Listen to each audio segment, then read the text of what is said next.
Bonjour et bienvenue dans le tête-à-tête décideur consacré cette fois-ci au recrutement. Alors le temps du traditionnel CV et de la lettre de motivation est-il révolu ? Ce n'est pas encore le cas, loin de là. Pourtant, la recherche d'emploi et les recrutements s'effectuent de plus en plus sur des applications pour tenir compte des besoins des recruteurs et de la digitalisation des personnes en recherche d'emploi. Et c'est ce que va nous expliquer mon invité du jour, Pascal Chaillet. Bonjour. Bonjour Imad. Alors vous êtes le cofondateur et président de la société Dijo qui opère la solution innovante Skill2Fit, un site de rencontres professionnelles. Alors depuis la crise, les modes de recrutement ainsi que le marché de l'emploi ont été considérablement ralentis, comme nous le montre un article signé Welcome to the Jungle qui s'alerte sur les effets de la crise sur les recrutements. Quelle est votre vision, Pascal, et est-ce que l'emploi est toujours en pleine mutation et ce malgré la Covid-19 ? Oui, Imad, je pense que l'emploi est toujours en pleine mutation, notamment le marché de l'emploi. Qu'est-ce qu'on a vu juste avant le Covid? C'était il n'y a pas si longtemps. On a vu l'emploi cadre commencer à tutoyer les 4%, quasiment le plein emploi. On a vu des candidats qui recrutent les entreprises aujourd'hui, beaucoup plus que des entreprises qui recrutent les candidats, en tout cas autant. C'est-à-dire que l'évolution à laquelle on assiste du marché, c'est que, et je pense qu'elle va persister après le Covid, puisqu'on y a pris goût, c'est que le candidat a un projet de vie à un moment donné, il évolue bien sûr dans le temps, et on n'attend plus après-demain pour prioriser son projet de vie. On veut que son job permette de vivre la vie qu'on veut vivre à un moment donné à côté. On peut dire que la crise sanitaire n'a pas eu d'incidence sur l'offre et la demande. Elle va avoir de l'incidence bien sûr sur l'offre d'emploi, mais elle n'aura pas forcément d'incidence sur la mentalité et les attentes des candidats qui, même avec une offre réduite, vont garder, je pense, cette mentalité de consommateur d'emploi et d'essayer de s'assurer d'un projet de vie disponible à côté du projet professionnel.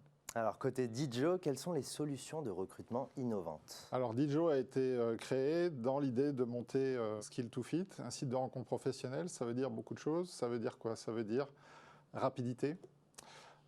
Site de rencontre, c'est comme ça. Ça veut dire que si c'est le candidat qui recrute l'entreprise, eh bien l'entreprise doit être marketée correctement par le recruteur. Il doit maîtriser ses produits, ses clients. En tout cas, il doit séduire le candidat le plus en amont possible. Et puis, site de rencontre, c'est aussi un petit peu poser le cerveau quand on est recruteur, c'est-à-dire eh bien, j'ai plus peur de me tromper, je fais des rencontres utiles, j'essaie de faire des entretiens utiles. Ça marche pas, mais c'est dans la rencontre et dans l'abandon de mes préjugés en tant que recruteur, également en tant que candidat, que je vais trouver la solution, que je vais trouver un job. Et puis surtout, il y a un aspect ludique. Voilà, il y a un côté également ludique, on n'a pas la pression, on est vraiment, on aide les candidats à se libérer, je dirais, dans nos processus Skill2Fit. Le but, c'est vraiment de retrouver une spontanéité, une fraîcheur, et puis de se dire, bon, bah, ça l'a pas fait, c'est pas grave. Alors, vous m'avez presque coupé l'herbe sous le pied. Parlez-nous de Skill2Fit et en quoi cet outil est indispensable aujourd'hui. Donc, Skill2Fit, il a bien sûr pour ambition de bénéficier du digital. Le digital est utile, le digital va améliorer des choses, va fournir des services. Mais Skill2Fit est également, on va dire, ancré dans un ADN où l'humain va rester encore pour un moment au centre du recrutement. Un recrutement, c'est une rencontre de deux personnes, un prescripteur, qu'il s'agisse d'une mission, d'une embauche de collaborateurs ou d'un stage, et puis d'un candidat en face qui a la compétence, les savoir-être qui sont attendus. Donc le but de Skill2Fit, c'est vraiment de se dire il faut de l'humain aujourd'hui. À la fin, c'est de l'humain. Donc le digital va aider à accélérer, va aider à optimiser la recherche, mais la rencontre, c'est de l'humain. Donc il faut un ingrédient humain. Donc Skill2Fit, c'est une plateforme avec beaucoup d'humain dedans. C'est une plateforme qui vous appelle au téléphone, c'est une plateforme qui communique avec vous. C'est une application qui est gratuite ou elle est sous forme d'abonnement ? L'application est gratuite, c'est un site web pour l'instant, l'application va bientôt venir. C'est gratuit pour les entreprises, c'est gratuit pour les talents qui s'inscrivent sur la plateforme et pour les stagiaires. Alors ensemble, on va parler de vos clients. Qui sont-ils et en quoi apprécient-ils cette application Skill2Fit ? Skill2Fit s'adresse à beaucoup de clients différents. Une partie de notre clientèle sont des grands groupes et des ETI qui viennent pour chercher une alternative au consulting traditionnel. Ils vont trouver un modèle économique différent, compétitif et des candidats aussi pertinents et aussi qualitatifs que des solutions traditionnelles. Une autre partie de l'univers talent en mission de Skill to Fit, ça concerne l'externalisation des tâches. Ça va plus s'adresser à des ETI, PME, TPE, start-up, qui à un moment donné vont avoir besoin d'une compétence, d'un apport de compétences spécifiques, mais au juste nécessaire, quelques jours, quelques semaines. Ça peut être parce qu'on a une idée de développement, parce qu'on a une idée d'amélioration. Ça, on va l'avoir beaucoup, je pense, dans l'après-Covid, parce que c'est l'occasion de se transformer, c'est l'occasion de repartir sur de nouvelles bases. Et puis, ça peut être aussi des fois déléguer des tâches à faible valeur ajoutée pour l'entrepreneur. Il sait les faire, mais ce n'est pas là où il est le meilleur. De se soulager et de les sous-traiter à un spécialiste. Et en fait, on prouve tous les jours que cette solution peut être beaucoup plus rapide, compétitive que ce qu'on peut croire de prime abord quand on est entrepreneur ou dirigeant d'une petite structure. Le dernier univers, c'est l'univers des stages, et les clients peuvent être toute entreprise et même une association, des collectivités. Pourquoi? Parce qu'en fait, aujourd'hui, beaucoup d'idées de stage sont mort-nées dans les entreprises, dans les structures. Un collaborateur, une collaboratrice a une idée d'un stage à la machine à café ou en réunion d'équipe.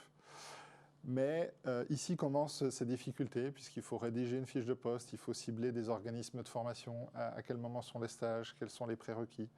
C'est un véritable rallye. Aujourd'hui, Skill to Fit, on leur propose de passer de l'idée à la rencontre avec un candidat stagiaire ou apprenti en moins de 30 minutes. Il n'y a plus besoin de créer des fiches de poste. On les fait après. On sait qu'on a trouvé un étudiant ou une étudiante. Donc en fait, on les fait avec plaisir, puisque quelque part, on s'est enlevé l'inconnu la plus importante. Est-ce que ça va servir à quelque chose? Très bien. Alors comment maintenez-vous un suivi des candidatures? Alors, on essaye justement, en partant du principe que c'est le candidat qui recrute l'entreprise et que cette tendance va rester, même si elle va faire face à un petit peu moins d'offres qu'avant, dans l'après-Covid. Eh bien, on vise à créer une vraie relation avec le candidat. Comme je vous l'ai dit, on a besoin que le candidat se projette et comprenne au maximum à la fois le poste, mais aussi la dynamique de l'entreprise, les clients, les produits. Donc on l'aide à se projeter. On essaye de véhiculer au mieux la marque employeur de l'entreprise qui a un besoin. D'un autre côté, nous, on va essayer d'avoir aucun jugement, le moins de jugement possible. Un des gros freins du recrutement, c'est les préjugés. Il y a des préjugés explicites, mais il y a aussi des préjugés implicites. Silencieux, on n'a même pas conscience qu'on les applique dans ce qu'on fait.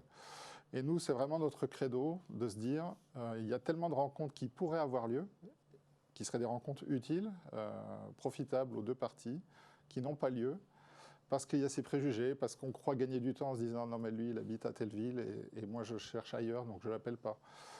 Et bien souvent, c'est une somme d'erreurs comme ça. Quand je dis erreurs, c'est des actes manqués quelque part. Bien sûr. Qui font que ces rencontres n'ont pas lieu. Donc nous, notre credo, c'est de faciliter, d'encourager toutes ces rencontres qui pourraient avoir lieu dès aujourd'hui pour le bénéfice du recruteur et pour le bénéfice des candidats. Alors Pascal Chaillet, je vais faire appel à votre imagination. À quoi pourrait ressembler le métier de recruteur d'ici 10 ans? En tout cas, la vision de Skill to Fit, c'est que c'est quelqu'un qui vient du terrain. C'est quelqu'un qui a un vécu en entreprise, qui connaît plusieurs fonctions de l'entreprise. On ne connaît jamais tout, mais en tout cas, qui a un vécu et qui est on va dire, qui a eu une expérience de leadership, mais un leadership de terrain. Donc c'est quelqu'un qui est dans l'humain et qui va savoir se mettre aussi au niveau des candidats. Le recrutement d'avant, c'était le recrutement du jugement, de l'élimination. Aujourd'hui, le recrutement Skill to Fit et le recrutement de demain, c'est créer des opportunités. Bien sûr. Et les reconnaître. Et pour ça, il faut avoir un vécu, il faut être prêt à se mettre au niveau du candidat, il faut être prêt à parfaitement intégrer la vie de l'entreprise, sa dynamique, de manière à identifier et faire jaillir ces rencontres qui n'ont pas lieu autrement. Alors on continue à parler au futur. Quelle est la suite pour Dijo? La suite pour Dijo Imad, elle consiste déjà à continuer de faire très bien ce qu'on fait très bien pour nos clients satisfaits. On veut avoir plus de clients satisfaits et on veut les fidéliser. Donc c'est la base de notre schéma de développement, c'est continuer de développer notre portefeuille de clients satisfaits. La deuxième couche qu'on va ajouter, c'est une plateforme. On a besoin de financer son développement et sa croissance. Et on va proposer des nouveaux services pour les talents qui sont inscrits sur la plateforme. Ces nouveaux services vont être par exemple d'aider un talent à mettre en avant son offre de compétences. Ça peut être de mettre en place des services entre talents de la communauté. D'accord. Quelqu'un va être un spécialiste de business développement et puis quelqu'un qui vient de se lancer comme indépendant voudra peut-être 2 heures, 4 heures de séance de conseil de la part du premier. Donc favoriser aussi des rencontres, encore une fois, professionnelles et de entre communautés. Et puis aussi des services pour aider des talents à commercialiser ou faire connaître leur offre de compétences, qui seront eux des services premium, donc qui iront au-delà du gratuit, mais où on aura, on va dire, un vrai rapport prix-valeur. Eh bien, on s'en reparlera certainement lors d'une prochaine émission. Merci Pascal Chaillet d'avoir accepté mon invitation. Merci Mad. C'est la fin de l'émission. Merci de nous avoir suivis. Quant à moi, je vous retrouve très prochainement pour un nouveau numéro du Tête à Tête décideur. À bientôt.